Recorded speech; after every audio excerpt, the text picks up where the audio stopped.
Hello, everybody. Happy, what is today? Wednesday. One moment. I'm actually just going to go close my other door.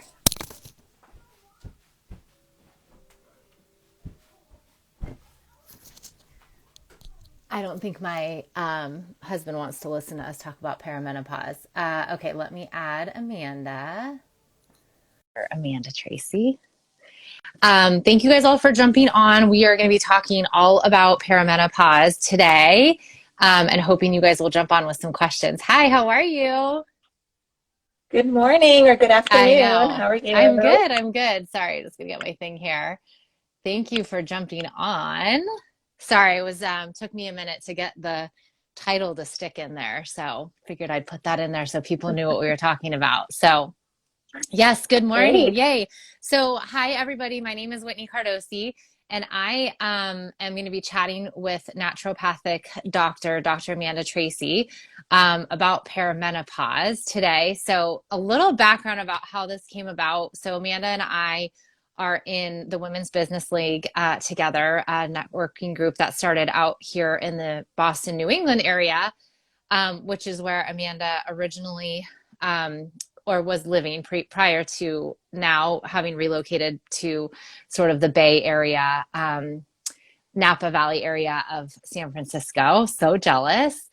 And we were just chatting, sort of having a virtual coffee date to get to know each other and our businesses. And she was chatting about what she does and specializing in women's health, and started talking about perimenopause and the sort of prime ages that you start to experience symptoms of that. And she said, in that sort of 35 to 45 range, or mid 30s to mid 40s. And all of a sudden I was like, oh my God, that's me.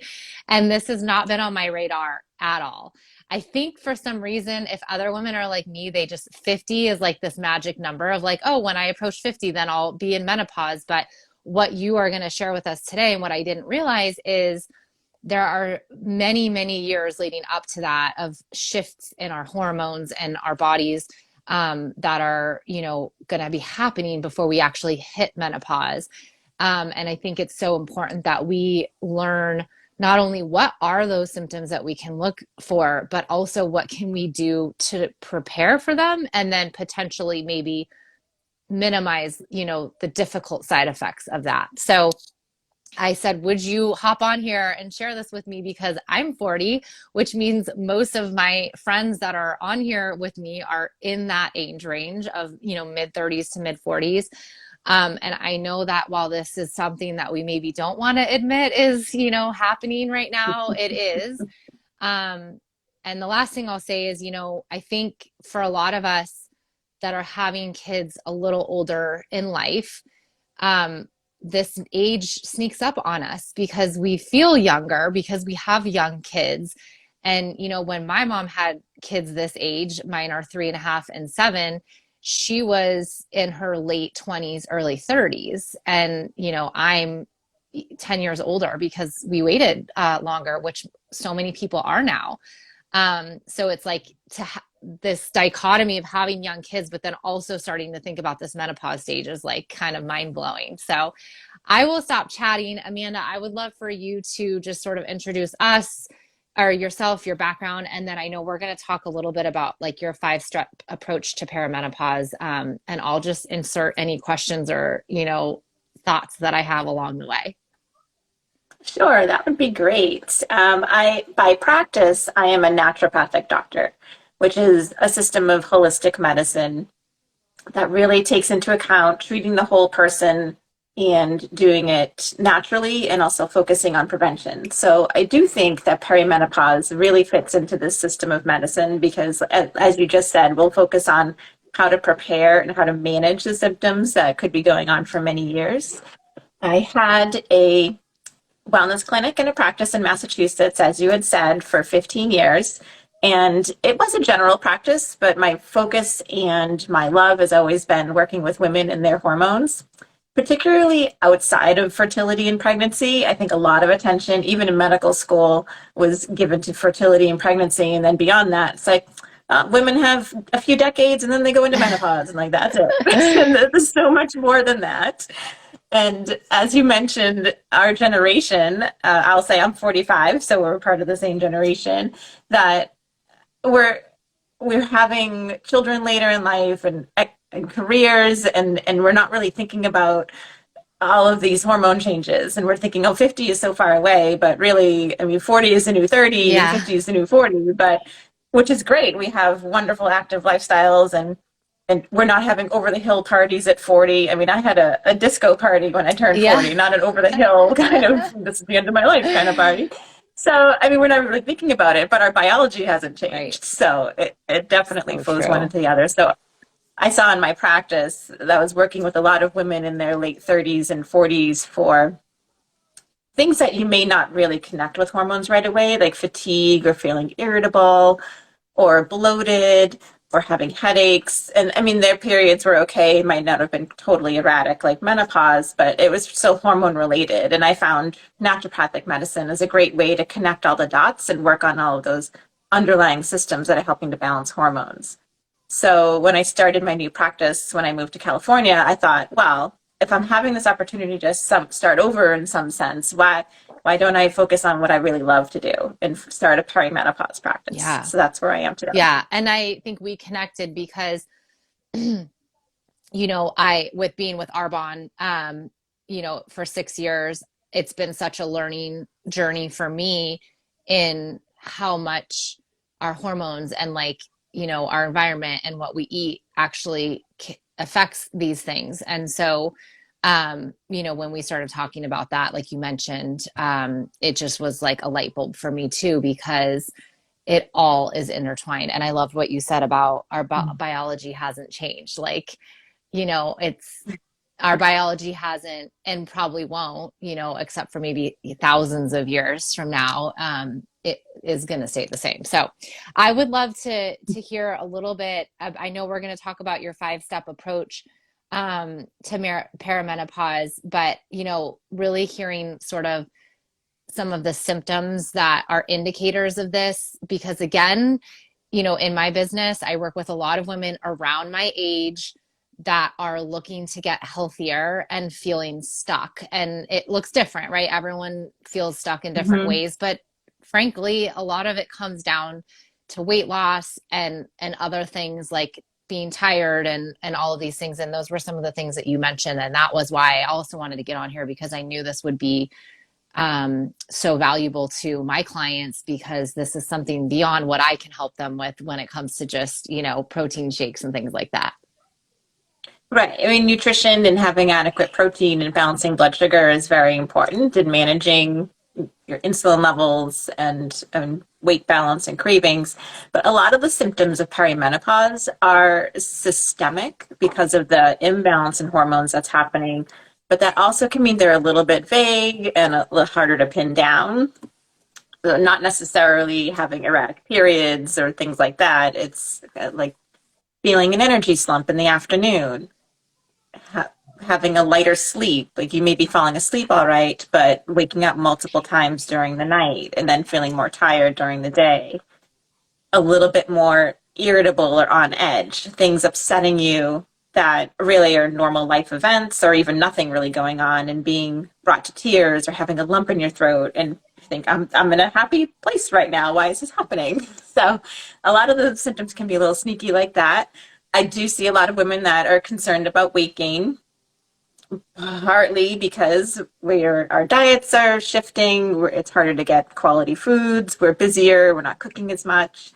And then also it's harder to be active. And our metabolism does change about over the decades, but not so dramatically that we should be having dramatic weight shifts or weight gain in our 40s or even 50s. Really, you need to be years past menopause for that shift in hormones to really affect your metabolism and your weight, and then start to have more weight gain in the middle, like you think older women having more of a rounder physique than in their 20s. So if you're having that weight gain in your 30s or 40s, it's probably a hormone imbalance that's shifting it beyond diet and exercise. Yeah. Some other sneaky symptoms would be like more reactive skin, like having maybe some breakouts, maybe a little acne on the chin or jawline, but also more sensitive to products, more sensitive to skincare, like having rashes. That can be a sign of hormone imbalances as well. Yeah, and I think a lot of, my friends on here and my clients, again, why this is so valuable for me is because I can help. I've helped so many people with those simple changes with their diet and, encouraging them little things like drinking more water and whatnot. So it's like then they get to this point where they do, and even myself experiencing this, I've made such huge changes in my life over the last 6 years. So it's like, why am I still getting these little, random breakouts and things like that. So again, it's like I love this conversation for people who do generally live a very healthy lifestyle, but they're like, okay, I'm already doing all of Mm-hmm. those things, but so what are some of those things? So that's very interesting. And like the sleeping thing, that's something that a lot of my clients struggle with, and they do see such a huge improvement just by cutting things out like sugar and improving their diet. But then if they're still experiencing some things, then that's where I think something like this could come in and is such an important conversation. Right. I mean, in naturopathic medicine, we're always thinking about identifying the cause and removing obstacles to cure and treating the true cause. So I do see a lot of women that have already gone through those initial steps of toning the Yeah. diet, working on hydration, taking out the alcohol before bed, and then they're still having symptoms. And that's why they go to the next step to see a doctor. Yes. But it's always important to not skip over those Yeah. steps. I mean, if you are eating a lot of sugar and having alcohol every night, you probably aren't going to get great sleep.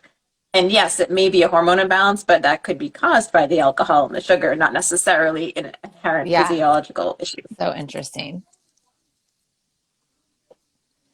Um, yeah. So, I mean, I think because some of the other things that I have down here, I know we have like the 5 things that we're going to go through. And I think that weaves in some of the other key things that I wanted to talk about with you was like the liver, stress and all of that. But I think Mm. that kind of all comes through in sort of what you were going to share with that. Sure. So I do have 5 steps that I work with women to work on perimenopause hormone imbalances. And these are more of the underlying things that you do need to approach to have a good basis to make sure your hormones have the opportunity to be balanced. And then beyond that, we would do hormone testing and individual therapies. But my 5 step program I've named Solve, so you can solve your perimenopause puzzle. And I'll briefly say what the letters mean now, and then I'll go into them in detail. So S is shift your perspective, which is a little bit what we've already talked about it being a different age than we have in our mind of when this should be happening. And O is own your stress. So we'll get a little bit more into stress and how that impacts perimenopause. And you mentioned love your liver, value your sleep, and eat your way to hormone balance. I do have a downloadable ebook that explains all these 5. So you can go to the link in my bio and it'll take you to that ebook, or you could visit perimenopausepuzzlebook.com to download the ebook to go through each of these 5 categories and the symptoms that might be related. Okay, perfect. And when I'm going to upload this to YouTube, so I'll include that there as well. Great. So starting back with S again, shift your perspective. A lot of women do think that menopause and hormone shifts are happening at 50 and it's going to be hot flashes and your period's ending. And hopefully that's it. I mean, a gentle transition into menopause is the periods just disappearing and a few nights of hot flashes or a few months and then that's it.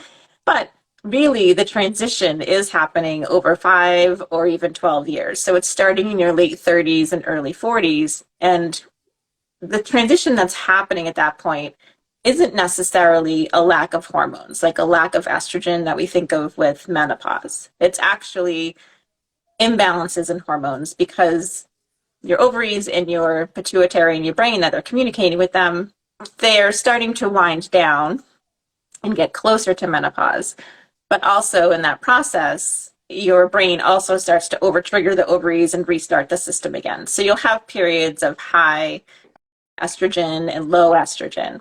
And a lot of those swings is what causes some of the symptoms in our emotions and our weight and bloating, and also can cause changes in your period. So you might notice it being heavier than usual or getting closer together, like instead of 30 days apart, it's closer to 24 days apart, and you might have a month with 2 periods, which most women don't want. Yeah, no, I'm So shaking my head because I have noticed that. Like, am so regular and it feels like it's coming much faster than 28 to 30 days.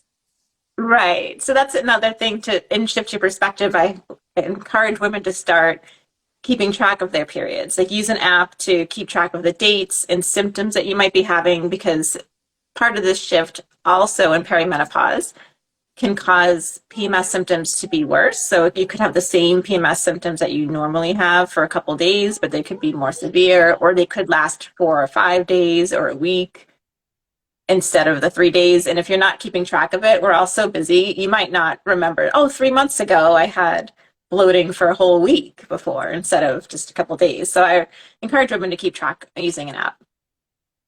Just so you can be more aware when things are shifting Yeah. and what's going on. Yeah. And again, like you said, I mean, I love that shift your perspective because I would never think to do that unless I was trying, to conceive probably Yeah. or had some And other. most of the apps are designed for that. Yeah. So it focuses around ovulation and tells you when you're Yeah. fertile, but you can also use them to track other symptoms Yeah. and when your period Yeah. starts. Yeah. Good to know. Yeah. And then the second step is own your stress. So stress is something that we're all dealing with on a daily basis, long term and an acute basis. And it is something that naturally the process of stress shifts our hormones, which exaggerates the pattern that we already have in perimenopause. So just the fact that you're under stress can make perimenopause worse. But also if you're dealing with chronic stress, it can cause symptoms that look like you're closer to menopause or deeper into perimenopause, like those periods closer together and heavier periods, mood changes and sleep changes, when really it's just the stress shifting it, and your ovaries really could have another 10 years to produce good hormones, and it's just the stress mimicking perimenopause. So I do spend time with my patients looking at their stress levels and what they could do to manage it. We do test stress hormones to make sure that they're in balance and look at herbs usually to help balance those hormones. I know this is a whole separate conversation, but just for the people that are watching this, like, what would you say if you can? I know that stress comes in so many different forms, but are there some things that you typically see that are very common stressors in people's life? Because it might be different than what we would think of, or it might be very obvious. Well, people are usually good about knowing the obvious signs of stress. Like if they're caring for an elderly parent or family member, or if they're, having some issues with one of their children, or if they're going through a divorce. And usually they're aware of those stresses when they're happening. And I know when you're in the thick of it, you don't necessarily have the tools or time to manage it then. But what I see most often in my practice is years later that chronic stress is built up.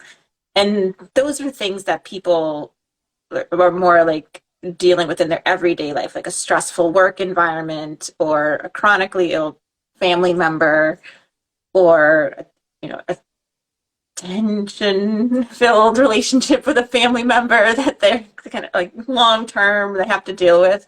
And it's those things that build up over years and start causing this hormone shift, because an ideal situation, our body can handle those short term stresses like an argument or a tough work week or a season of things being really busy, and then we rebound. It's more those chronic stressors that people are somewhat aware of, but they think I just need to push through, especially as women. Like we just need to get through it, and just this is the way it is, and keep going and keep going. Yeah. Which may be true for your life, but if you're not doing things to stop and restore and help your nervous system recuperate, it just is a further drain on your hormones. Yeah. Or you just adjust, you think you adjust to it and it just becomes a part of your daily life, but it doesn't necessarily mean that it's not stressful anymore. It's just maybe you're kind of used to it. So, yes. I went through a similar situation in my practice. When I turned 40, my practice was very busy and everything was going really well. My hair was falling out.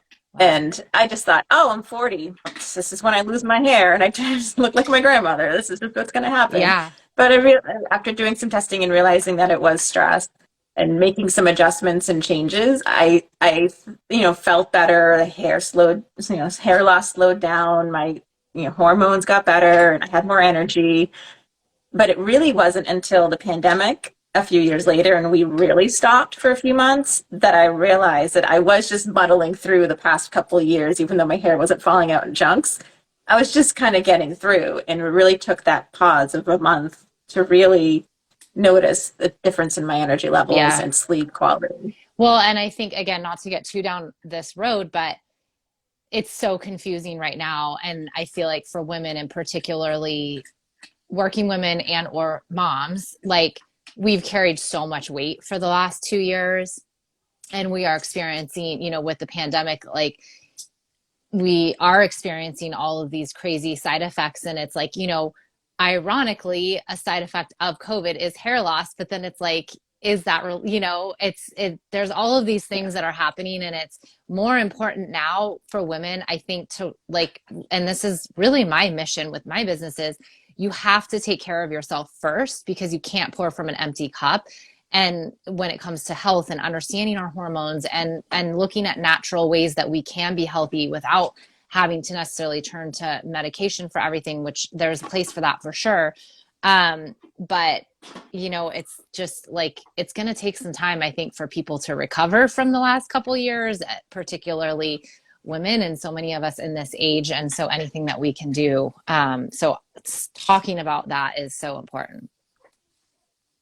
Yes, and I do think it's going to take a few years to realize what symptoms were connected to this current situation or COVID, Right. and then really see how we need to rebalance. Because again, I think we're going to be in this middle hybrid kind of lifestyle for a few years as well. So we Yeah. really won't know Yeah. or go back to normal for a Yeah, while. which is stressful too.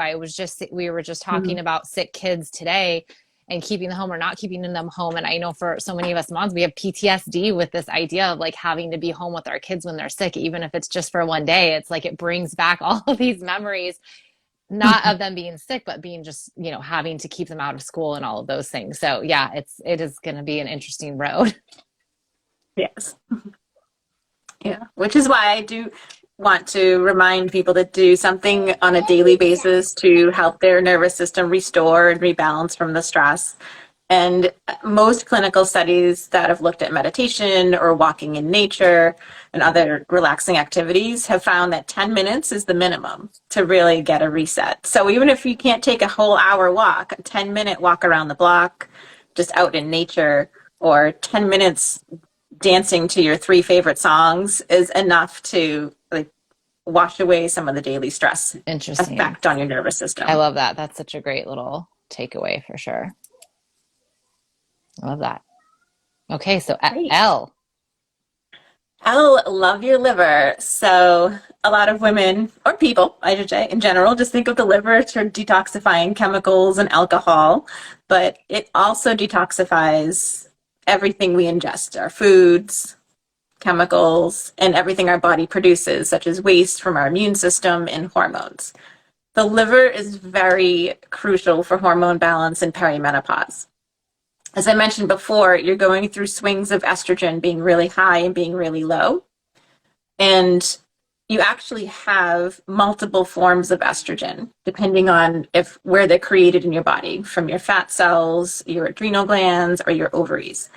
And your liver is not only responsible for detoxifying or changing this estrogen when you have too much of it to get rid of it, but it also can change one form into the other when you need it. So it's really helpful when you have those hormone dips of estrogen, and as you get closer to menopause, to bring in estrogen from your fat cells to counteract the lack from your ovaries. So it can really help with symptoms of like mood changes and hot flashes and lack of sleep. Some of the lighter sleep pattern has to do with estrogen and progesterone. So the liver is really helpful in kind of being the gatekeeper for your estrogen levels, to keep them a little more stable, but also to have them at the right time of your cycle to keep your cycles better. So I always counsel my patients to look at the liver a couple different ways. One is taking out the obstacles that give it a harder time, which is more things like processed foods, white flour, sugar, alcohol, and then their medications. If they're on some medications prescriptions that they do need to be on for other reasons, we may want to give the liver a little bit more support, knowing it has to deal with that extra load. And then looking at ways to help the liver, which is full of enzymes that make these chemical changes in your hormones. So a lot of things that help the liver do that for hormones are foods like broccoli, cabbage, kale, Brussels sprouts. All of those foods have a specific compound in them that helps the liver keep estrogen in the most beneficial form. So it reduces inflammation and keeps your estrogen most potent. And beyond that, we want to focus on hydration because the liver is a filter and it's filtering all of your blood. So you need to be really well hydrated to be able to do all of this I'm detoxification. taking all these notes and I'm like, I also am gonna be going back to your book that you have or your PDF thing. That's because it's such good information. I love all of that. Um, and I think when people start to educate themselves on things like this, like if I'm eating this food, right, like Brussels sprouts or whatever, it's helping this. I believe it encourages people to eat healthier because instead of looking at it as something like I have to eat this because I'm trying to lose weight, which is what so many women do, when you, and this is, my mission, I always say my mission is to help women rewire their relationship with food because when you start to look at food as medicine and nourishment and like, ooh, if I eat this, it's going to do this for me, then it's like it's almost like a win. I'm doing this because from a positive perspective as opposed to a deprivation thought process, which unfortunately I think so many women, even the concept of diets where you're eliminating things like all the time, it or cutting, calories instead of looking at ways that you can add nutrients in and support things like your liver. And when that works better, then it helps your hormones. And when you help your hormones, then, you're happier and like all of those things. And it's just fascinating for me. Right. I feel that way in my practice as well. If I can help my patients understand why to do something, it helps a little Yes. bit more with the motivation instead of saying, oh, alcohol is bad, cut it out. Focus on, well, red wine affects your blood vessels more. And if you're having difficulty sleeping or hot flashes at night, try not to have the red wine at night and have it in the afternoon if you still want to have a glass. So like not necessarily like this is bad, avoid it, but Yes. look at where is it most damaging in your Yeah. lifestyle and where could it be least damaging? Yes. Much, much simpler way to explain it. I love that. I mean, I live in wine country now. I can't tell people not to drink wine. Yes, true. I love it. So when I'm having a glass of wine at 3 p.m., I can tell Jason, Right. Dr. Amanda said I could do this. Right. 'Cause I can't have it after Yeah. 6, so I have to I have it love now. it. I love it. Great. So I interrupted that I didn't know if you have more to add on the liver. Sorry, I kind of jumped in there. Oh, there's so much about the liver. I mean, it's our favorite organ as naturopathic doctors, but there's a lot of biochemistry in it. I don't want to bore people with that. Okay, and But they can get the other more tip, in your one tip I do yes. have for liver health is something easy to do is to drink a glass of warm lemon water in the morning. That will help start the process of detoxification, and the lemon helps to stimulate bile production, and bile is one solution that's part of the liver to manage fats and hormones. So a squeeze of a quarter of a lemon in some warm water in the morning will help you Perfect. get started. Love that. Thank you. Sure. So the next, which we kind of were going into a little bit when we were talking about the wine, was sleep. And I know that sleep can be an issue for many women. Having enough time to sleep, winding down because our mind is racing and we're having a lot of lists go through our minds. But really, at this phase in perimenopause, I try to help women to value their sleep and value that their body is going through a process that's really like puberty in reverse. And if you remember as a teenager when you were going through puberty, how much sleep you needed and I mean, it was easier to get then. You could sleep in on the weekends till noon and no problem. So our lifestyles are a little different now, but our bodies actually do need almost that same amount of sleep to go through this process in our 40s. When we get older after menopause, then we'll need less sleep. And I think that's more what people are thinking of. They think, oh, when I get old, when I'm aging and when I'm older, I need less sleep. But that really doesn't happen for another 20 years. So now in our 40s, we do need more sleep to go through all this detoxification that the liver needs to do in hormone production and hormone management and work on those balances. So I try to help women value their sleep, finding a good sleep routine, whether it's taking a warm bath or reading before bed, shutting off the phone, shutting off the TV, finding a routine. Because part of sleep issues happen because we're not necessarily like promoting sleep in our bodies, where we have too much exposure to unnatural light. We're more active at night, and in generations past, it was more dark at night Mm-hmm. and we were more relaxed at night. We weren't up to being so active. And so our body was getting those signals to start creating the melatonin and other neurotransmitters to have a restful sleep. Now we're go, go, go, maybe watching TV or scrolling on the phone, shut it off, and then like, okay, why am I not sleeping? Mm-hmm. Like, because Yeah. your body still has to start that process, even though you were busy all night. So helping women get a good sleep routine, and then looking a little bit deeper if they're still waking up or having trouble sleeping, what that could mean. Because if you're waking up between 1 and 3 in the morning, sometimes that is more stress related. That's when melatonin wears off, and we're kind of like having breakthrough wake ups after that. So women that fall asleep easily and then wake up at 1 or 2 probably need a little bit more sleep support to get a deeper sleep and to be able to stay asleep beyond those first 2 sleep cycles. If you're waking up a little bit later, between 3 and 5, especially if you're waking up a little sweaty or a little hot, that's a sign of the liver needing more support. Interesting. That's when the liver is most active. So sometimes women are waking up at that time because the liver is managing all these hormones and is overloaded and causes a disturbance, and then we wake up.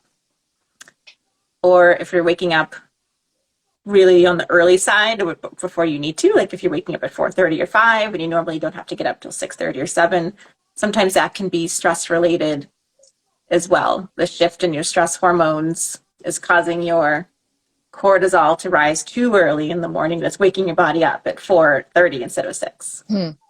Yeah, I've noticed recently it's gotten better, and it definitely changes based on, like if I have had alcohol or not right necessarily that day, but like, I go through periods where I'll go like a month without drinking and then I might have, but anyways, I find that I'll fall asleep and then it's like 20, 30 minutes, I'll wake back up. And I'm guessing you tell me, but it probably has something with that winding down period. Like I'm not giving myself maybe enough time to like wind down and actually really fall asleep. I don't know, but that's something that I've noticed for Yes, myself. alcohol is a big disruptor for sleep, even though it is initially a depressant, which is why you fall asleep initially. But you're falling asleep initially because of the depressant qualities, not necessarily your body and mind getting into that deep sleep pattern. And Mm-hmm. so that's why you'd be waking So up. interesting.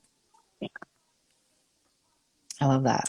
So working on sleep is very important. And besides managing hormones, it helps you to cope with stress better. It helps the liver work better.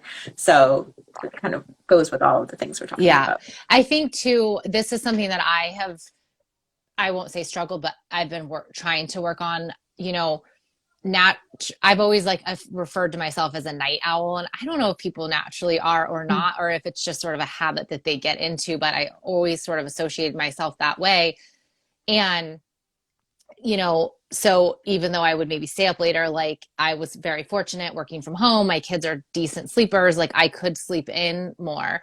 But I've found for me, like I've never felt better than in recent months because I have gotten into that routine. Like I get in bed by 9:30 every night. I try to be done with everything by 10. I'm doing things not on my phone and then getting up earlier. Mm-hmm. And so it's like I'm still getting, I think this could just be my experience, but there is something to shifting, like even though you're getting the same amount of sleep, but going to bed a little earlier naturally, I think I've heard, is better for your body than because of like the natural cycles and things like that. I'm not really explaining it the way that I want. I'm sure you could elaborate.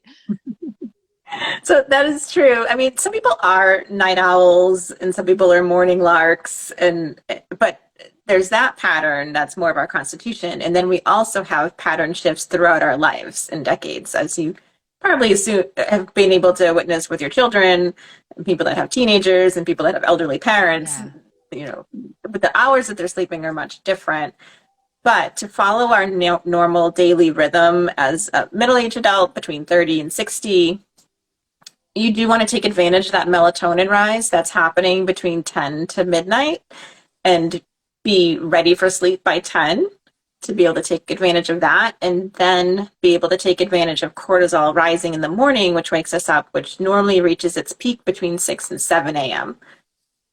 And to not stay in bed past 8 a.m. because that's when cortisol is already really dropping. And then that may be why some people wake up a little early at 6 and they think, oh, I can sleep in, and then they toss and turn till 8:30, and then they feel way worse. Yes. And it's a struggle to get out of Yeah, bed. that's so interesting because I try to get up between like 5 and 5:30, but I found that like naturally, if I just don't do an alarm, it is usually like 5:45, 6. So that's interesting that you said that Mm-hmm. sort of Yeah. the It can rise happens. change too, depending on the seasons Yeah, definitely. and the light. True. The time change probably has had effect on that recently for sure. So that's so sorry. That was a selfish conversation because that's something I've been really focusing on this year. So I appreciate that information. That's great. That's good. I'm glad it's working for Yeah. you and you're feeling better. Yes. Yeah.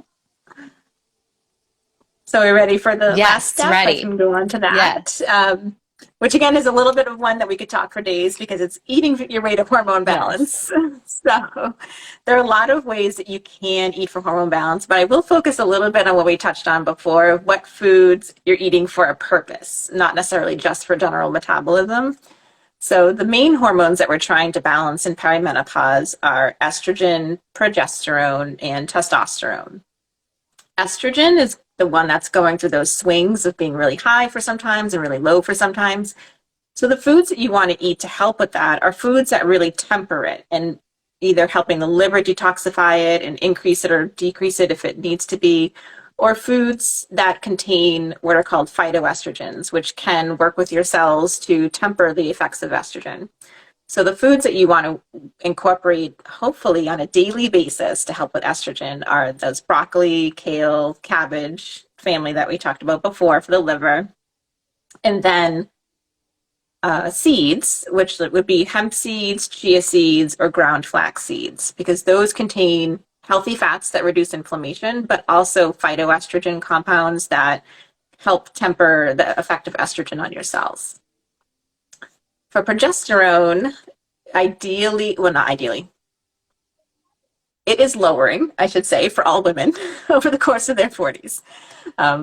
For some women, it happens quickly, some women, it's slowly. So we're always trying to beef up progesterone production and support that because a lot of the symptoms of perimenopause have to do with low progesterone. It's like headaches and bloating and breast tenderness and PMS symptoms.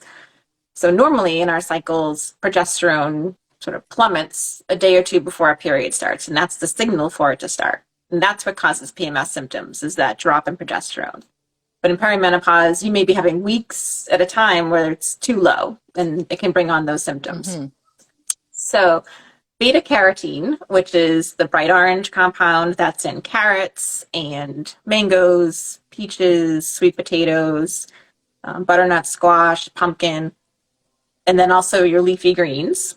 It's present in there too. That really helps to increase progesterone production from your ovaries when you ovulate. So it helps on a monthly basis to increase progesterone, and also does help the liver in detoxifying progesterone and keeping it around if we need to, because progesterone has 100-day like lifespan in our body. So even though we're producing it each month when we ovulate, it sticks around for a while and it can help our symptoms. So that is also why some women notice different symptoms month to month, or every third month they miss their period and then it's normal for a little while. Interesting. Those are signs they need more progesterone support. So really having those bright orange foods, especially during your PMS time, can really help symptoms. Interesting. So carrots, mangoes, peaches, tomatoes, butternut squash. Obviously, those are just some examples, but Yeah. okay. So anything bright orange, Okay. it's orange because of the beta carotene. Okay. So So even like an orange do bell that. pepper? Silly question, but Yeah, yeah. it doesn't have as much Okay.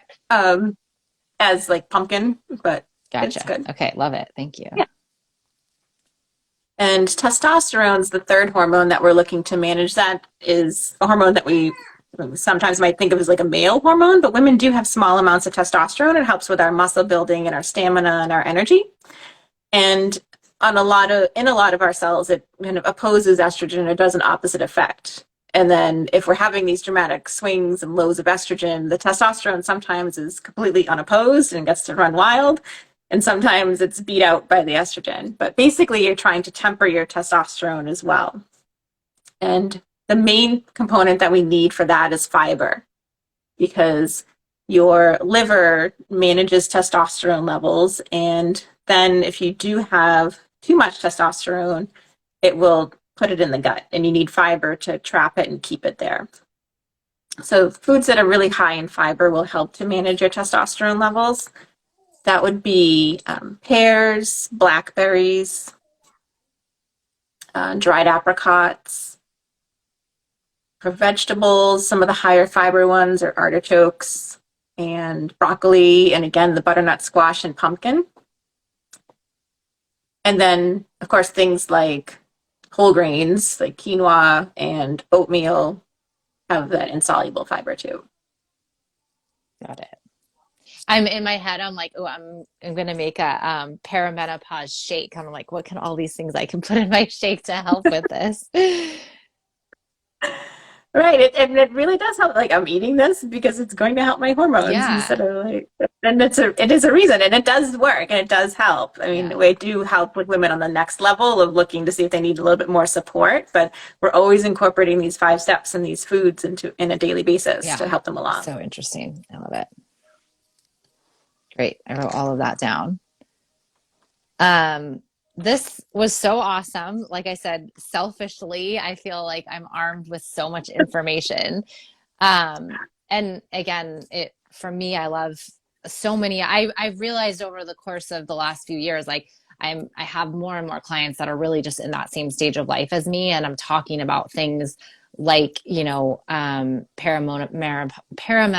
and just anything related to hormones. So anything like I can give them tips on how to, and then of course directing them to experts like yourself and Leanne, and all of that is so helpful. And I kind of jumped in there. Did you have more on the food that you wanted to add? Oh no, I gave your listeners enough homework for Yeah, now to go. I think I listed about 12 different I foods. know. I So love it though. Um, and you said so with the estrogen, um, it's you said during this process it's we're just trying to balance it, right? That's our goal with that particular um thing, because I know you said with the right, yeah, I just want to make sure I had the right thing down, because with the progesterone we want to increase that because that's dipping, and then with the testosterone we're trying to sort of temper that, or not let it go crazy. And so I just with the estrogen it was more about the balance of it. Is that correct? Yeah. right. Because you're slowly producing less progesterone, that does have a feedback signal to the pituitary in your brain to kind of supercharge your ovaries and flood it with hormones Okay. to jumpstart it, and that's what causes those estrogen Okay. spikes and then troughs in between. Gotcha. Okay. So we want to just kind of keep it steady as possible. Right. Yeah. So, okay. This was so awesome. Like I said, I'm going to be uploading this to a recording that we can share with just some high level things that we talked about. But could you share one more time? I know they can go to the link in your bio for your resource on this, but you also gave your website. If you could give that again, that would be great. Sure. So if they want to download the workbook, they can go to perimenopausepuzzlebook.com, Perfect. and then you can download it there. And then my practice website is dramandatracy.com. Okay. Perfect. I love that. I can use that, just the perimenopausepuzzlebook.com. So easy just to link that. I'm going to be sending it to all of my clients. I had several of them that were like, Great. I can't get on, but send me the recording. So before I even get that uploaded, I can send them that link. So, well, we have talked for 45 minutes. So I am so grateful for your time, Amanda, and all of your information. Like, I'm just so generous with your time and expertise and knowledge.